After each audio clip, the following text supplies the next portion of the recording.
Buenas noches, hoy es miércoles 22 de abril del año 2015. Este es el programa 63 del año, el 2201 del ciclo.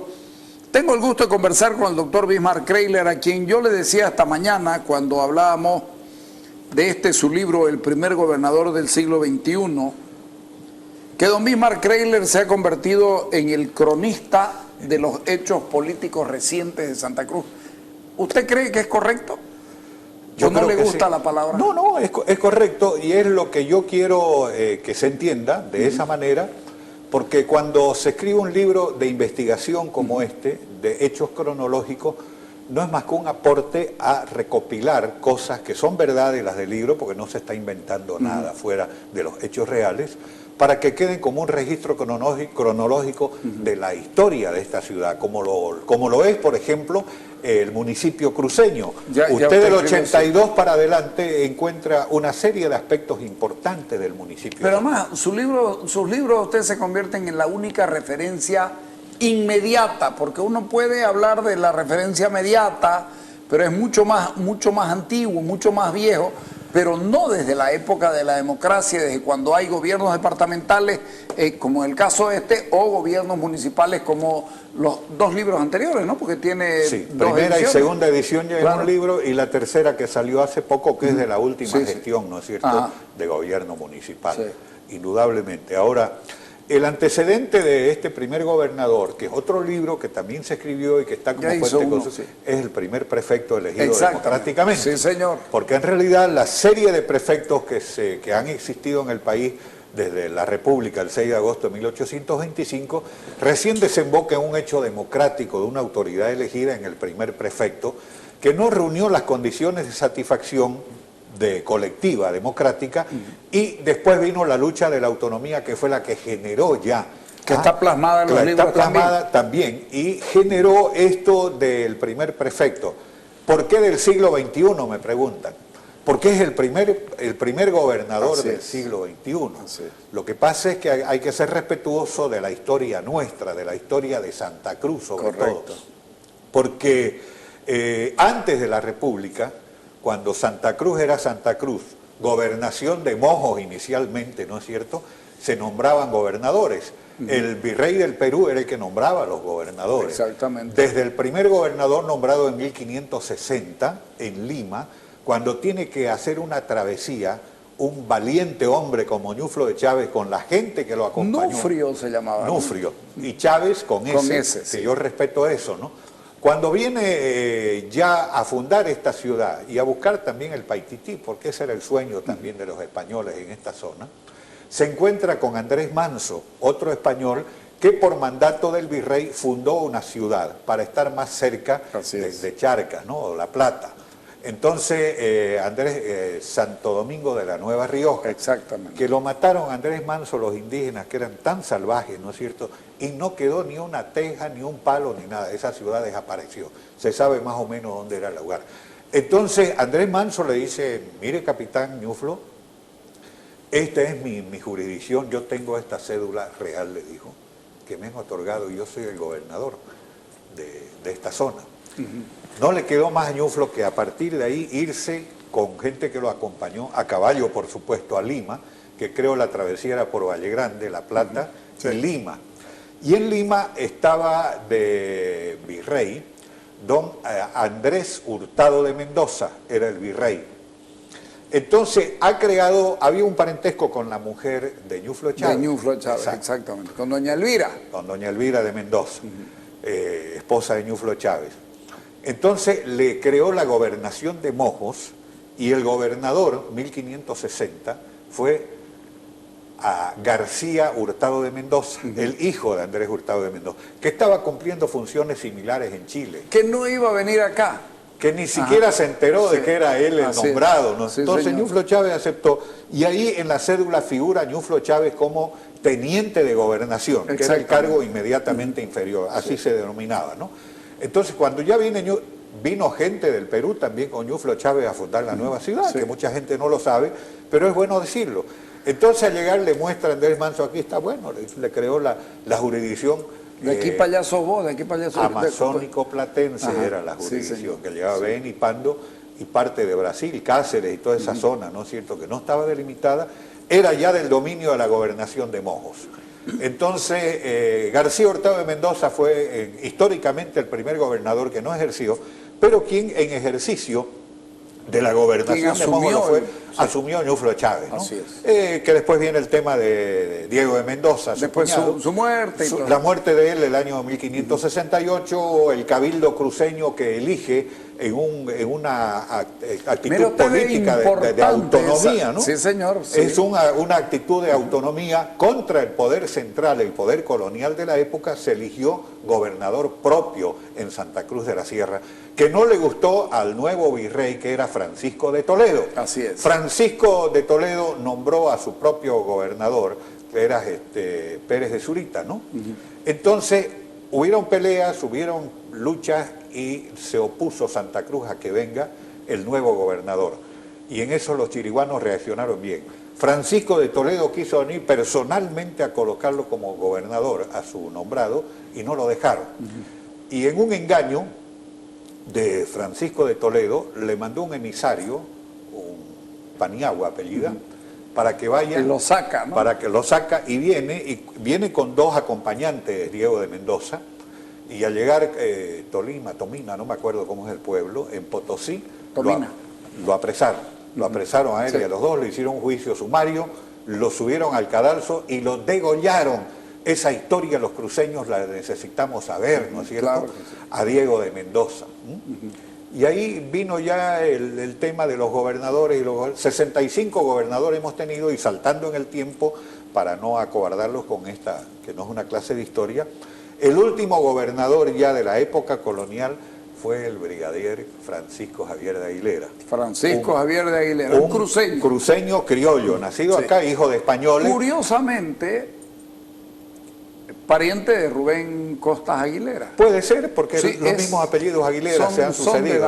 Vienen así, por algún lado llega. Exactamente. Sí. Y Francisco Javier de Aguilera, claro, seguidor de la corona española, vino a recuperar este dominio que no era español en ese momento para la corona.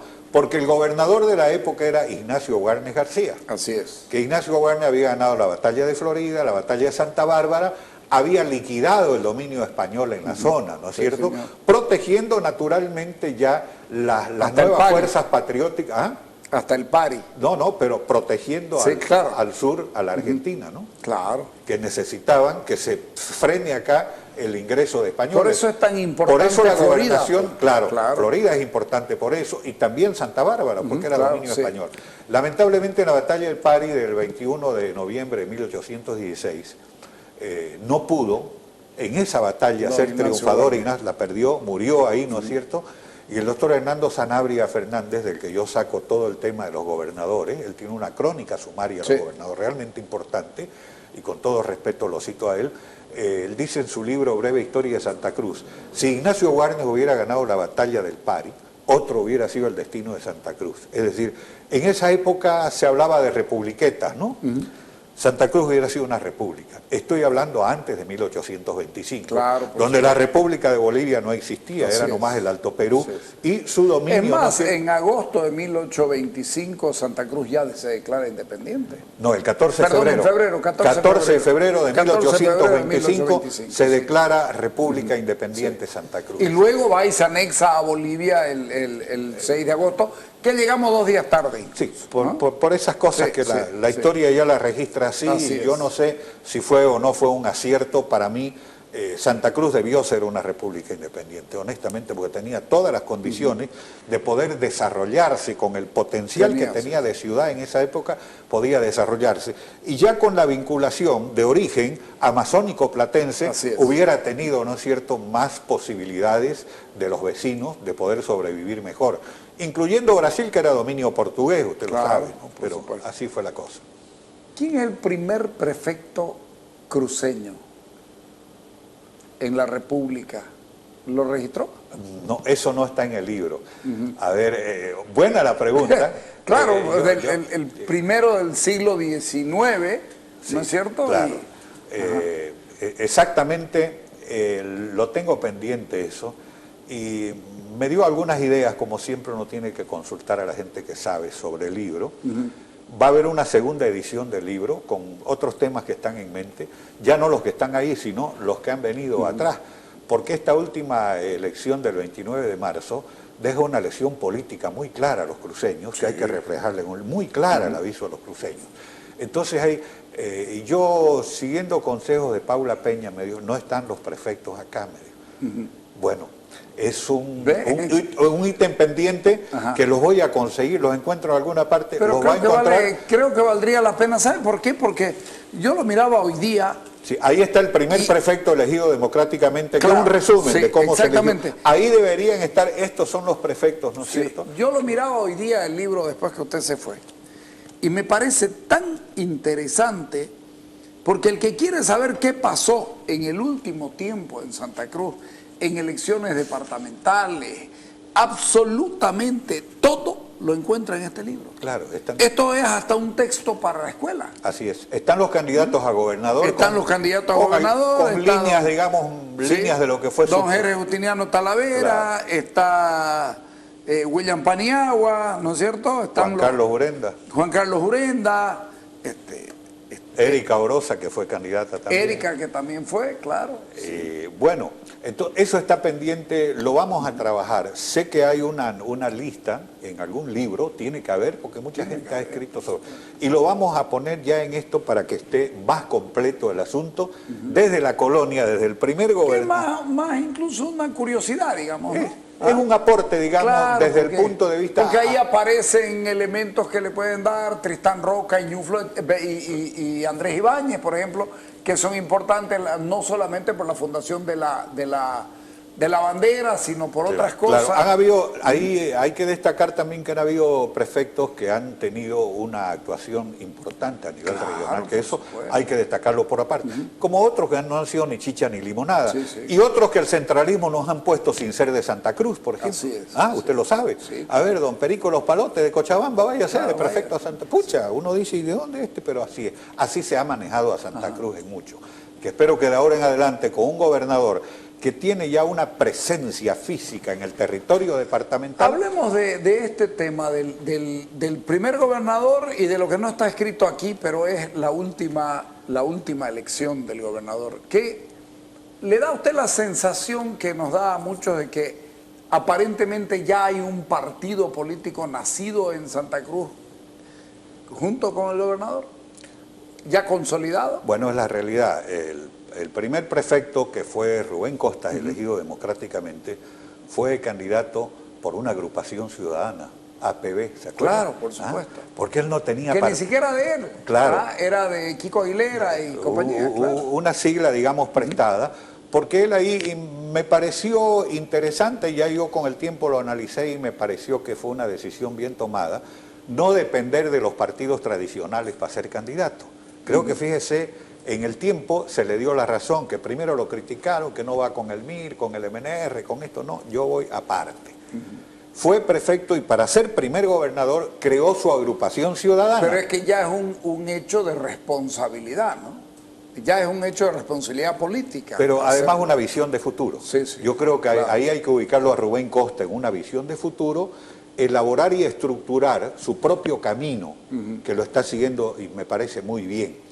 Entonces, ya para ser candidato a primer gobernador, forma su agrupación Verdes. Y es una agrupación en la que él, ¿no es cierto?, forma gente de su entorno, de sus características y de su pensamiento, porque hay un pensamiento social detrás de esto, que es lo importante. Ahora, viene después el partido político, que es un partido político nacional, el Movimiento Demócrata Social. Creo que en esto, Carlos, y los analistas a veces no lo analizan como debe ser, o los que hablan de política, pero creo que es importante como un fenómeno de principio del siglo XXI, la creación de este partido político.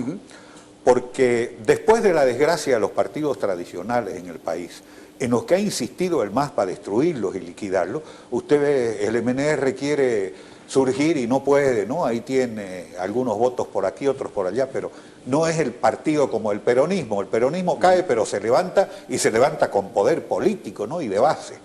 Entonces aquí yo creo que es una iniciativa importante. Ya entiendo con un grupo de gente formada en la vida pública, que es importante para un liderazgo político, haciendo vida política nacional.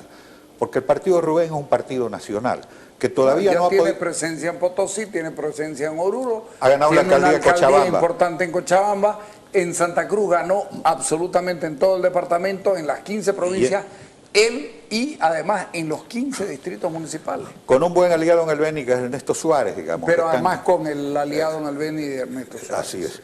Entonces, yo lo que veo y analizo, y en esto, claro, tiene que estar muy definida, la perspectiva política de Rubén Costa ya no es vuelta para atrás ni un paso al costado. Ya está en el camino de ser un líder político cruceño a nivel nacional. No hay duda. Así le guste o no le guste a alguna gente, no es tema de eso. Los políticos tienen sus momentos difíciles, pero saben también sobrellevar y ponerse en los primeros planos. Fíjese usted, y va a coincidir conmigo, del 82 para adelante, para no hablar para atrás, es el único partido político que surge en Bolivia en la función pública. Todingo, los demás han surgido en la oposición, Carlos. Todingo, analice. ADN, el MIR, bla, bla, esto. Todingo es en la oposición. Es el único partido y con ejercicio de función pública. Pero que además reproduce poder. Claro. Tan bueno el ejercicio con gente tan capaz como José Luis Parada, por ejemplo, que nadie ha dicho, pido la palabra, a Rubén Costa se le puede decir que es un corrupto por esto y por esto. La campaña ha sido limpia y en eso yo aplaudo al MAS, por ejemplo, que ha sido muy respetuoso, ¿no es cierto? El Borda me parece un cruceño muy respetuoso de su pueblo, que no incursionó en estas pavadas, ¿no es cierto?, de la denuncia barata, de la denuncia de chicanería y qué sé yo, no. Y ahí Rubén Costa, su mayor estatura ha sido, uno, elegir un camino político propio, crear una fuerza política propia, demostrar que en 5 años de gestión ha hecho gestión, porque hágame el favor, casi el 98% de agua potable, 97% de luz eléctrica en los pueblos y camino, que fue la trilogía que él definió para trabajar. Hay una gestión administrativa muy buena que yo en muchos casos la he destacado y he dicho lo que falta es gestión política. Exactamente. Que era lo que le faltaba. Supongo que por lo que he estado viendo parece que esta va a ser una gestión política por el reclamo al gobierno de Luis Alberto Alpire, cuando le reclama al gobierno, nosotros tenemos el derecho y la cumbre agropecuaria, de estar en la cumbre agropecuaria. Esa es una interpelación fuerte. Mucho más con el resultado del 29 de Así marzo. es, claro. Mucho más todavía. Lo que pasa es que el gobierno sigue tuerto o ciego, no sé qué decir, y así va a ir, ¿no? Y va a ir de tumbo en tumbo, porque no corrige. En política se pueden cometer errores, Carlos, pero hay que corregirlo y volver otra vez al cauce, ¿no? Sí. Entonces, el tema de Rubén, que ahí le dedico y hago una nota, Rubén Costa es el nuevo político cruceño, así titula la nota, yo creo y veo que va rumbo a esto. Y va rumbo a esto con una generación política nueva para Santa Cruz también. Porque usted, la chica esta, la Katia Romero, Rodríguez, no sé cuánto es, no me acuerdo del apellido. ¿Katia Quiroga? Katia Quiroga es una nueva expresión política, pero tiene que formarse. Pero mírela, ahí está Eliane Capobianco. Bueno, además... ¿Quién sabe qué? Además, el Vladimir Peña, por ejemplo, ya es una nueva expresión política. Oscar Ortiz incluso. Oscar Ortiz, en fin, gente que ha entrado a la palestra y se está formando. En política, como muchos quieren exigir en Santa Cruz y mucho más del occidente, no pueden hacerse políticos de la noche a la mañana en ninguna parte del mundo. Es cuestión de proceso, de trayectoria y de contenido. Lo que creo que aquí debe definir, ya en un tiempo más, Rubén, con gente teórica que debe haber en su partido o debe incorporar, es el contenido teórico. El contenido teórico. Porque él es un hombre político, es un hombre operativo por la gestión pública, ¿no es cierto?, pero no tiene tiempo de pensar en cosas que otros deben pensar para la colectividad política que él maneja. Eso me parece importante, sobre todo en un país tan diverso, donde usted necesita tener un discurso que tenga aceptación en todas partes. Y puede interpretar los intereses de todas partes, ¿no? Porque empezó a hablar de pacto fiscal Rubén Costa y ya fueron y le dijeron a los tarijeños, los del gobierno, le quieren quitar su plata a los tarijeños. No es así la cosa, compañero. Claro. La maldad y los malditos en políticas existen, y en eso hay que hacerse cuerudo y no queda más, pero sí seguir con la verdad en la mano, ¿no? Esto es importante, y corregir ciertas cosas. Yo creo que el atisbo este que hubo en Guarnes, por ejemplo, de que ahí aparecieron dos concejales apoyando al día siguiente al ganador, que fue uno del MAS, eso tiene que corregir en su partido. Pero no lo ha corregido hasta ahora, pero no han tomado una determinación. Tiene que ir al Tribunal de Honor. Y eso tiene que definirse rápidamente para que la gente tenga certidumbre en la organización política. ¿De cuál es el camino que ha elegido? Estoy de acuerdo. Exactamente. Yo estoy de acuerdo. Sí. Tienen que ir a un Tribunal de Honor, aunque después se pueda enmendar una conducta de esa gente, que lo menos que tienen que hacer, pero ya hay que sentar precedentes de institucionalidad política, que es lo que se ha perdido en este país, y mucho más todavía con esto de que el MAS no ha respetado la institucionalidad legal, que es la menos que podemos reclamar, aunque la política la hizo tiras, la hizo trapos, ¿no? Entonces, creo que ahí hay que buscar cómo enmendar cosas. Dos, yo veo el liderazgo nacional de Rubén, está en marcha, está en camino, es cuestión de tiempo nada más.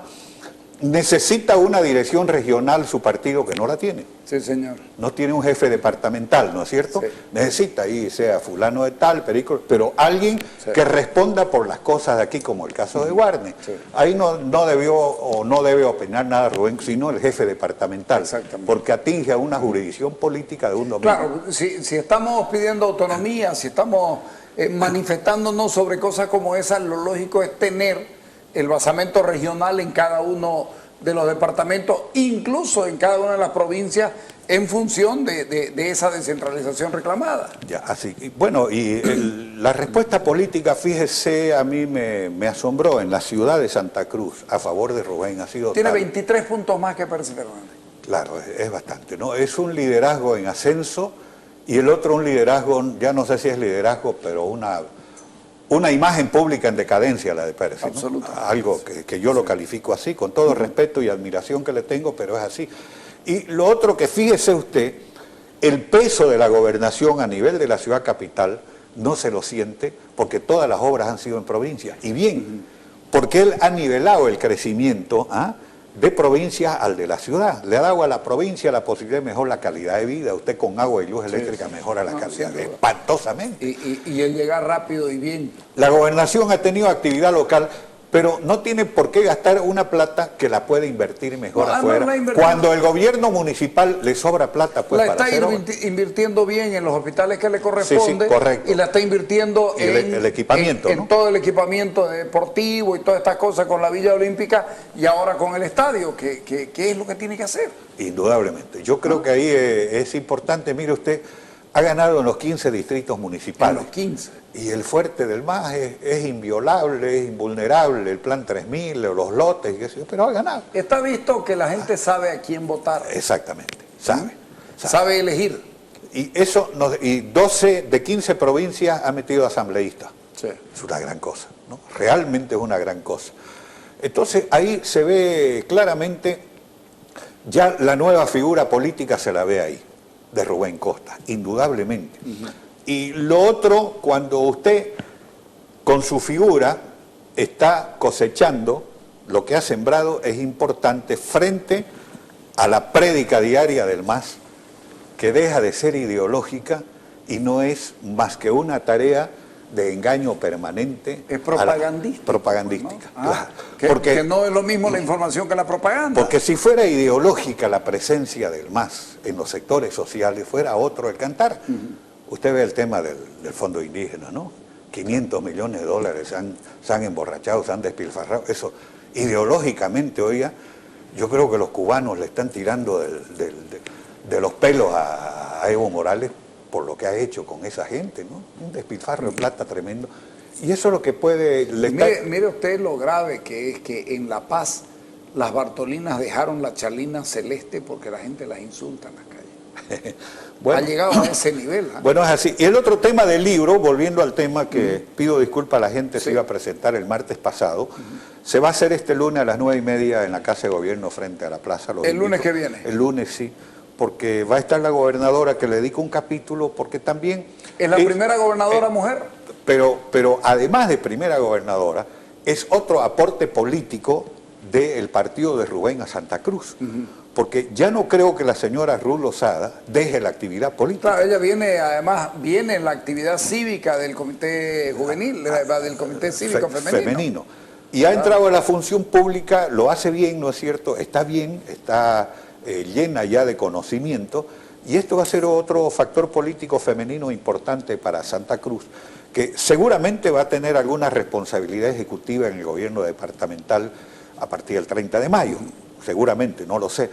Pero también hay un capítulo a ella, y hay otro capítulo que es importante, que lo pueda ver bien la población, que es el de la Asamblea Legislativa Departamental.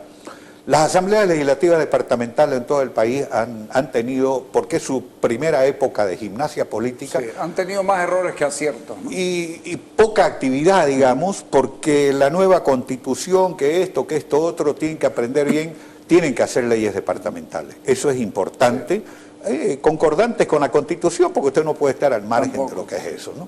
Pero yo le valoro algo a la Asamblea Constituyente, que fue no permitir, a la Asamblea, perdón, departamental, no permitir que por un mandato fiscal, ¿no es cierto? ¿Cómo se llaman? Ya me olvidé. ¿Requerimiento? Un requerimiento fiscal destituyan, es decir, saquen al gobernador. Usted sabe que por una imputación formal, la Asamblea Legislativa de Tarija lo dejó afuera a Mario Cosío. Igual ocurrió en el Beni. La diferencia entre Cosío y Ernesto Suárez es que Cosío no renunció, por eso siguió de interino el gobernador y no hubieron elecciones. En cambio, Ernesto Suárez dijo, aquí voy a renunciar para que hayan elecciones y demostrar que somos mayoría. Y así fue. Entonces, este fue un gesto, me parece importante, de la Asamblea Legislativa Departamental, que con el requerimiento, con la imputación formal, convocó a sesión con orden del día. Mire de quién la imputación. Isabelino Gómez, un tipo mandado por el centralismo a Santa Cruz a engordarse, porque así es, ¿no? El tipo lo vio usted los últimos días que se vio, ¿no? Vino a engordarse, a comer bien, a vivir bien acá, andaba en un vehículo sin placa, y el tipo le planta para tumbar al gobernador sin que tenga ninguna autoridad de nada en Santa Cruz. Así era la ley de descentralización y de autonomía. Entonces la Asamblea convocó, con la sola lectura de esa acusación formal, tenían que dejarlo afuera el gobernador y elegir entre los asambleístas al nuevo gobernador. Tuvieron ellos la virtud de hábilmente, en forma política, dejar sin quórum la sesión de la Asamblea. No se trató el tema. Que pase a Comisión de Constitución. Pasó a la Comisión de Constitución, que ahí durmió. Entre tanto avanzaba la instancia del Tribunal Constitucional, que fue cuestionado estos artículos y que el Tribunal Constitucional los declaró inconstitucional. ¿Cuándo? Cuando ya habían votado... de la suspensión de prefectos. Claro, habían votado gobernadores, habían votado asambleístas, alcaldes y concejales, ya había cumplido su ciclo. 40 autoridades. Esa ley, ¿no es cierto?, que fue hecha de mala fe y antidemocrática, anticonstitucional. Entonces pasó eso, que inclusive yo fui a la plaza a mirar, me sorprendió. Se hizo una concentración convocada por Rubén Costa Raíces, muy bien concurrida. Realmente bien. Para un político cruceño, convocar y llenar tanta gente en la plaza era ya un éxito político, ¿no? Entonces la Asamblea tiene eso. Y lo otro que destaca es que Alcides Villagómez, que fue el primer presidente, tuvo que tragarse una persecución, un encierro en la FELCE y unas horas en la cárcel de Palmasola por no tomarle juramento al representante Yuracaré mojeño. Claro, que no había. Un híbrido. Claro, inclusive... Un híbrido político que ahora existe. Existe, claro.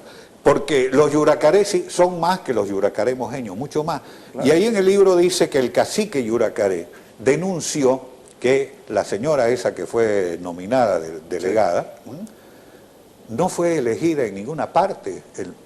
El Tribunal Supremo Electoral de La Paz fue el que influyó que se le ministre posesión. Y apareció después una inscripción electoral, del padrón electoral, que ella vivía aquí en Vallechico, ¿cómo se llama? En un pueblo de aquí cerca de Guarne.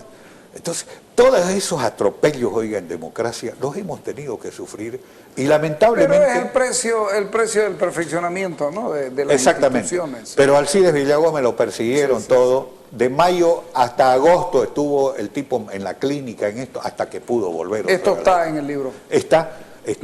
Y en el libro se da otra consideración especial que también hay que decirla, que de los 6 presidentes que han habido en la Asamblea Legislativa, 3 han sido de provincia, 2 indígenas y una sola persona de la capital, la señora Ruth Lozada, que fue elegida, ¿no es cierto?, presidenta, y que después deja porque la Asamblea la elige gobernadora, y ahora está terminando su periodo, la Asamblea, con un indígena de presidente. Me parece que es muy bueno, sí, porque en la prefectura ya de Rubén Costa se reconoció a las 5 etnias y se los incorporó en lo que se llamaba, no era la Asamblea Provisional Autonómica. No, tenía otro consejo. Consejo Departamental.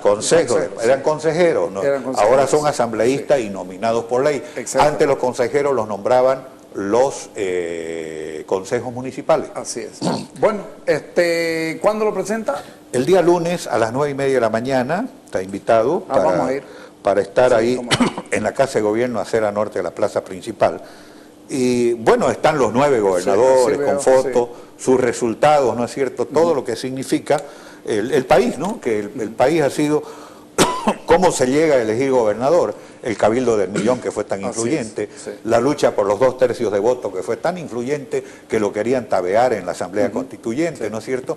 Al final se hizo un referéndum en el país para que voten los 5 departamentos por el sí a la autonomía, cuando habían votado por el no, y solo 4, ¿no es cierto?, Beni, Tarija, Pando y Santa Cruz se habían declarado autonómicos por referéndum, por votación, más los estatutos orgánicos que también fueron votados, que hay que buscar la forma de que puedan adaptarse y tener vigencia. Adecuarlos. O adecuarlos, sí. Ok. Ya, gracias. Le agradezco mucho. A usted, Carlos, como siempre, Vamos muy al amable. corte.